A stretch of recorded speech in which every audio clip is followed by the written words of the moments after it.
Drea Humphrey here with Rebel News, bringing you a report just before I'm leaving the Universal Ostrich Farms. If those of you who've been following my reports at SaveTheOstriches.com, you know that I have been entrenched in a prairie convoy style camp out protest that's been rotating behind me over the Canadian Food Inspection Agency's plans to cull the healthy flock of 400 ostriches behind me. And not just any ostrich, not ostriches for human consumption, but ironically and defying logic and science, ostriches whose robust antibodies are part of a research project with Japan that is, according to the farmers, very close to neutralizing the very virus that they say they have to kill these healthy birds from based on 2 PCR tests back in December about. That is the avian flu. SaveTheOstriches.com is where all of our coverage is on here. I'm going to tell you in this report why I'm heading out, why we think these birds are still alive by the grace of God, some miracle, and why this story is not over. I want to thank each one of you self-sacrificing people who are putting yourselves in harm's way to protect some innocent animals that didn't do anything. I really, there is not a better bunch of people on the world as far as I'm concerned. Yeah. So thank you for being here. Thanks for standing with our family and these animals for the change that's necessary for the world, because stamping out's not working. So let's save the animals and Yes. Team United. Love you. Yeah, love It's you. about democracy, accountability, and freedom. The only for all reason I'm living here. things. So what's next is obviously they've been put on notice about an appeal and a stay order. That's been acknowledged by the Canadian Food Inspection Agency. We are still pushing forward very much with public opinion and awareness and education around the matter of avian influenza and the migratory bird status, that as long as there's migratory birds in the world, we will never be avian influenza free, which even Robert Kennedy, Secretary Kennedy, was very great to say. So I think awareness, education, keep pushing forward, keep uniting people to come together, not separate and divide. And I think that's where we just need to keep our focus, is trying to save our farmers. I came here to get my boots on the ground to be your eyes and ears should, God forbid, the CFIA come and try to do something like that, something that defies logic, humanity, and even science. I wanted to make sure that that would not be in the dark, that the world would see. And the world is watching this place. And I think that that is why these birds are still alive. We have international pressure, as I've reported. The Secretary of Health of the United States, Robert Kennedy Jr., who first spoke out about this on a radio show back in April, has officially sent a very, very damning letter, in the sense that it points out that if the Canadian Food Inspection Agency goes ahead and kills these ostriches, instead of taking up the secretary on his suggestion of working with the United States, our biggest trade partner, to actually further their research to be able to do something special, well, it really does expose that something else is at play here for why they want these birds dead. Dr. Oz, who's also the administrator for the U.S. Centers for Medicare, chimed in offering to take the birds. I'm going to talk to the people about something else that you don't get to see as good in the reports. I want to end on the note as I'm leaving here, because the sentiment is that for now, these birds are safe. The appeal notice has been filed and the councils have agreed very temporarily to pause the call while the farm works on trying to get a stay. And by the grace of God, these birds have made it until then, when the CFI could have marched in and taken care of them and made any legal resource moot at that point. So what I want to leave you with is the community that's formed and forming, because the fight is not over and they know that, of people from across the country, I've heard as far as Ontario have come here. There's quite a few from Alberta. And of course, most are from British Columbia, where nearly 9 million birds have been culled in the name of avian flu since 2022. And of course, as soon as I get a whiff that the pause on the cull is lifted, which could happen at any moment, I'll head back here to be your eyes and ears. All right, Katie, what a battle. What a wild ride. Yeah, it has been. Oh my gosh. Let's talk about what you think has happened. Why do you think your birds are still alive? Public opinion, people coming together to create change, unity, and everybody, farmers across the world, believe that stamping out needs to be changed. It just needs to be, the whole policy in that needs to be revisited to protect the farmers. So I think everybody's watching, the world's watching, and I think it all is matters. That's why we're here. Yeah, it's everybody coming together. All right, this is Danielle. Now, you've been here for a while, camping out with your son. What do you make of the community, and why was it important to be a part of it? Yeah, the community's been amazing, all walks of life. The thing that's been so cool about this event, and I'm sure it's been said before, but it's not, there's like a political aspect, but it really transcends that. It's not a left or right issue. It's kind of just like, I think like a lot of things that are happening right now in the world, I think we're being called to look beyond. Okay, this is Jeff. Now, you've been helping out behind the scenes. I'm asking people about the community that's developing here so that people at home can get a sense for it. What do you make of it? Well, what you said there is exactly what's happening. We have developed a fully functioning community. This is far beyond a protest. We have a camp kitchen, we have showers, we have bouncy castles, we have cotton candy machines, we have all the food, all the water you can imagine. We have a volunteer team that is handling everything from security, cleaning camp, handling garbage, running the kitchen, chopping firewood. We're essentially building here in the midst of fighting for these ostriches, a community that it seems like our provincial and federal governments can't even their act together and come up with. Standing there. Now, you've been here at least 2 days or more. How long have you been here? What do you make of the community that's forming? Powerful community. You know, when the medicine comes together from all nations, circles, and tribes, that's when the miracles, that's when the medicine really gathers. And so I come here to be a part of that, to share the wisdom and the knowledge of my ancestors, and to make that an offering to the people. So, why do you think the whole matter with the ostriches and Canada, saying they're going to go ahead and kill them? What's your thoughts on that? Look how they treated our people for the over 150 years through policies. They don't care. And they still don't care. That's what I think. And that's from my experience in my lifetime. I'm a 60 scoop survivor. All right, you guys came in this morning from Vernon. Tell us what you're feeling now that you're here. You saw the ostriches, you saw the community. What's it like? Awesome. The energy's awesome. Ostriches are so beautiful, majestic, and absolutely amazing. And I've never really been intrigued with ostriches, and I now am, and I'm so glad I came, and I think you should come and check it out and definitely feel the energy, and it's a good thing. It's all a good thing. We have come from Kamloops, and it was an amazing trip to come here and see the ostriches.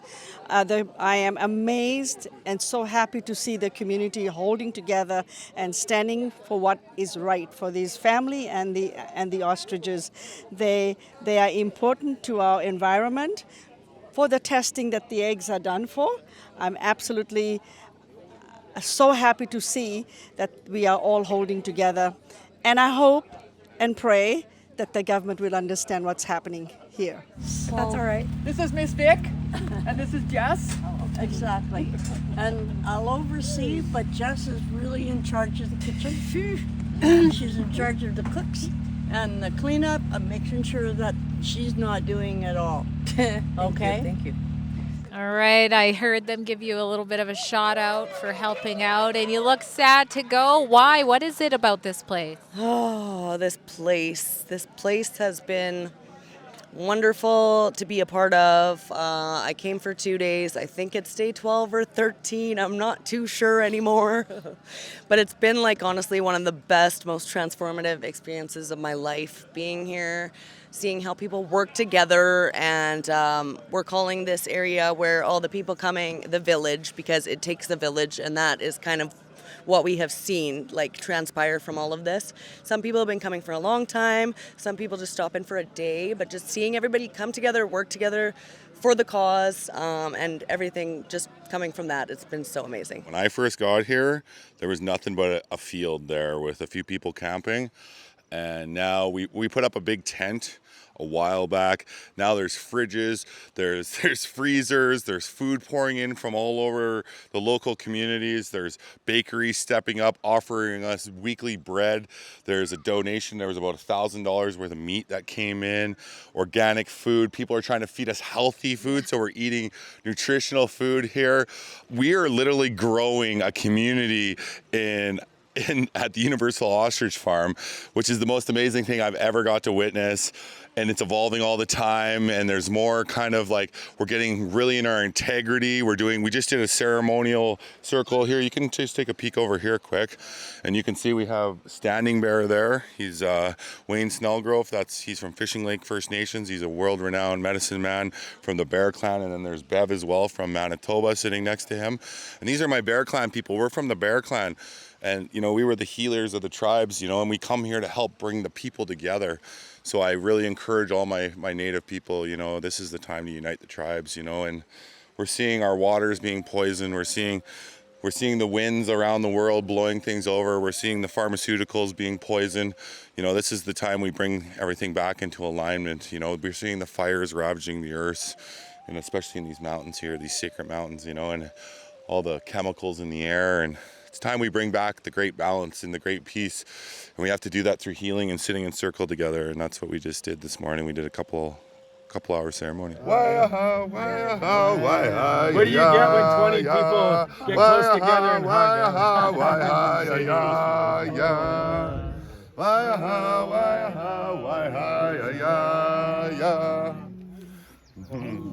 Oh, hi. She's like, let me in on this action.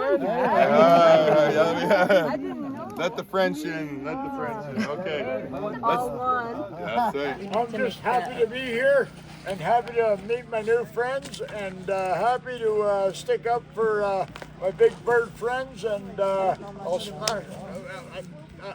I'll peacefully do things. I think it's a big, beautiful, functional community. Everybody volunteers. We have a little bit of a kitchen just offering people food if they need it. People are bringing in stuff to share. They're praying together. We have the native culture here. We have different beliefs here, and the one goal, which is just to protect our farmers and our animals. It's just been overwhelming, but the support, I think, is, I know it's why we're still here. It's been overwhelming. It's been an overwhelming 5 months. You can use your senses and go look at these animals and see that they're perfectly healthy, happy, clear-eyed, mating with each other. And the fact that they've mandated against retesting them to just actually determine, are they healthy or not? Why on earth would we not want to do that if this is actually based in integrity, if we're upholding the truth as the utmost, you know what I mean, not some other kind of agenda or reason, but if we're actually focused on the truth, then why wouldn't we want to be transparent and actually get to that truth? So I think this is just one of those issues where people are kind of scratching their heads and saying, this doesn't make a lot of sense. Yeah. If they are sick, evidence that would suggest that it is safe to dispose of these ostriches at this facility. So I think there's a couple key things playing in here. There's an idle threat from the CFIA when they don't even have their T's crossed and their I's dotted. There is nobody stepping up at this point that is willing to take on the task of calling these beautiful birds.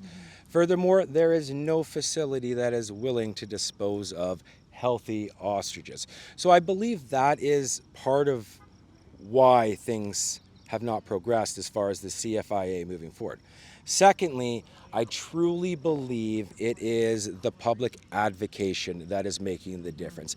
Every time people are making videos, showing them online, spreading them through the different social media networks, eventually somebody that's high profile catches wind of one of those videos and takes over. To see the ostriches are so healthy. They are healthy and they're not sick. There's none laying around sick looking, and they are lively and they're looking at you in the eyes. And there's a connection that with me when I look at these brilliant birds. I feel like they're just really underestimated for their beauty, and you know, they're eating, they're drinking, they're socializing with each other, they're up walking around, they're scratching, they're even mating. And I mean, they're loving the sunshine and the shade throughout the day. I've gone to visit them 3 times now, and they're happy as a pig in mud. There are teams that are working around the clock. You don't always know if you, like when you first get here, you might not know, but it becomes very apparent that this place is very well protected and there is really good communication. So you can rest assured, I guess, that they're out there for you. They're looking out for you. There's a lot of stuff going on behind the scenes to keep people safe and to keep them informed. You're going to love it here. I honestly really recommend coming and checking it out. And then maybe you'll be just like me and never leave, because I've heard that this is a theme and it's happened to many people. So I don't know. It doesn't hurt to try. Come out, support the cause. This is about more than ostriches, because what happens here is going to set precedent, and I think that we're on the course to being the change that we need right now. If they take out the ostrich farm, they will take out every farm across Canada, and millions will starve, and that's just the reality of it. They will target every farm. There will be a mass calling against cattle farms, dairy cattle, you name it, poultry, pork sections. They will come after all the farms across Canada, because that's what these globalists are doing. They're targeting our food supply. So the ostrich farm in Edgewood, British Columbia, 301 Langlow Road is the last stand, and we're making sure we're here. And today we have some more reservations coming to support us. The Salin Nation is coming over, and it's beautiful what's happening here. There's really divine intervention happening on this sacred land, and I've yet to feel, I felt this feeling in Ottawa the first time when I went on the convoy, but this is definitely different. It's a more unified feeling now, you know, because back then the government tried to just divide us. Now people have come around a few years, they're seeing through the lies and the smoke screens of the government, and they're thinking, man, this is a time to unify. You know, in our prophecies, our native prophecies, we talk about the rainbow warrior, all colors, all nations, you know, like yourself from the African nation, you know, and you're part native as well, as you told me. You know, and we have our tribal people here, our white people, our yellow people. We're all coming together, and that's the beauty of this movement. It's bringing the people together for the ostrich, you know, because we're all connected. Now tell us what is next. What's next? Yeah, what is next on the legal front, and what is next for how you want the public to engage? So what's next is obviously they've been put on notice about an appeal and a stay order. That's been acknowledged by the Canadian Food Inspection Agency. We are still pushing forward very much with public opinion and awareness and education around the matter of avian influenza and the migratory bird status, that as long as there's migratory birds in the world, we will never be avian influenza free, which even Secretary Kennedy was very great to say. So I think awareness, education, keep pushing forward, keep uniting people to come together, not separate and divide.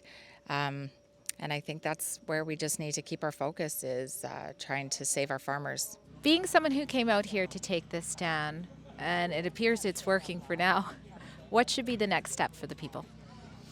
Yeah, I think just for people to pay attention, and if they're called to participate, because every step of the way so far, what's gotten in the way of the CFIA taking these birds' lives has been people answering the call and actually being willing to participate, and not underestimating their personal power to affect change. Even if it's making a phone call, writing a letter, attending the RDCK meeting, showing up out here, whatever was within someone's reach, if you're called to, just respond, participate, and all together we can move mountains. If we made this not profitable for a farmer to have their flock culled, I guarantee you farmers across the province, across the country, across America, everywhere would be standing up against these drastic, unnecessary, ignorant policies. We are starting a parliamentary petition, and the best place to go and find out any new information is saveourostriches.com. You will gather the best and the most honest information from there as well as here. You can go to Katie Pasitney. I'm trying to update people daily, but that petition I think will be very important to go along with all the other letters that you can sign and send off from saveourostriches.com. Well, it has been quite the fight. It's a magical place here, I gotta tell you. I think journalistically, I can go home now. And I'm so happy I'm going home on such a happy, hopeful note. And thanks for having Rebel News here. Thank you. And everybody just keep up your prayers because there's still an open call order. So let's just keep up our prayers and all the support. Thank you for being here. It's been absolutely amazing. Thanks. That Are we hugging? I know. It gets me emotional. I just want to remind you that all of our coverage, which has been going on for months, is at savetheostriches.com. We have a one-click option where you can click and fire off emails to make sure you're involved in the public pushback if you'd like to do that respectfully. And you can support our coverage for me to not just be out here, not just to drive out here, not just to rent the van, not just to get the Starlink, not just to be here, but to actually channel all of my reports in the BC Bureau to this cause that I think is so pertinent. All of our coverage while I've been here in BC has been aimed at this because if the threat to our food, our sovereignty, our farming is a threat to Canada. And if research birds for COVID, if our government, our Liberal government can't find a reason to save those, no animal is safe. No farmer is safe. So if you appreciate that I came here to do such coverage, go to savetheostriches.com and chip in what you can to help us recoup and keep going strong.